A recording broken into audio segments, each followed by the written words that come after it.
100% ಬಂಡಾಯ ಶಮನ ಆಗುತ್ತೆ ಯಾವುದೇ ಪಾರ್ಟಿನಲ್ಲಿ ಅಂತಕ್ಕಂಥದ್ದನ್ನು ನಾನು ಒಪ್ಪಲ್ಲ. ಆದರೆ ಯಡಿಯೂರಪ್ಪನವರ ಮಾತೇ ನನಗೆ ವೇದವಾಕ್ಯ. ಯಡಿಯೂರಪ್ಪನವರ ಮಾನಸ ಪುತ್ರ ಅಂತ ಇದ್ದಂತಹ ರೇಣುಕಾಚಾರ್ಯ ಅವರು ನಾನು NDA ಅಭ್ಯರ್ಥಿಗೆ ಮತ ಕೇಳ್ತೀನಿ, ನಾನು ಅಭ್ಯರ್ಥಿ ಹೆಸರು ಹೇಳಲ್ಲ ಅಂತ ಹೇಳ್ತಾರೆ.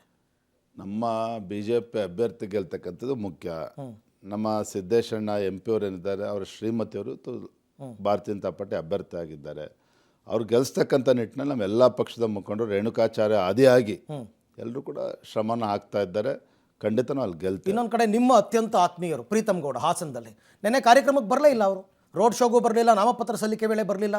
ಹಾಗಾದರೆ ನೀವು ಹಾಸನದಲ್ಲಿ ಮೈತ್ರಿ ಪಕ್ಷಕ್ಕೆ ಲೀಡ್ ತಂದು ಕೊಡ್ತೀರಾ? ಆಗುತ್ತಾ? ಸಮಾಧಾನ ಆಗ್ತಾರ ಅವರು? ಲೀಡ್ ಪ್ರಶ್ನೆಲ್ಲರಿ ಹಾಸನದಲ್ಲಿ ನಮ್ಮ BJP ಮಿತ್ರಕೂಟ JDS ಪಕ್ಷದ ಏನು ಪ್ರಜ್ವಲ್ ರೇವಣ್ಣ ಇದ್ದಾರೆ ಸಂಸದರು, ನಿಶ್ಚಿತವಾಗಿ ಗೆಲ್ತಾರೆ.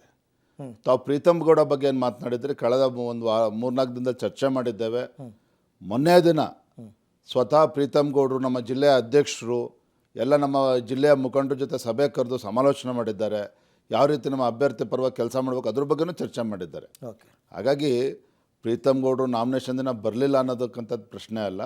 ಎಲ್ಲ ನಮ್ಮ ಕಾರ್ಯಕರ್ತರನ್ನು ಒಗ್ಗೂಡಿಸ್ತಕ್ಕಂಥ ಕೆಲಸ ಅವರು ಮಾಡ್ತಾ ಇದ್ದಾರೆ. ಮುಂದಿನ ದಿನಗಳಲ್ಲಿ ಹೋಗ್ತಾರೆ, ಅವರು ಕೂಡ ಪ್ರಚಾರ ಮಾಡ್ತಾರೆ.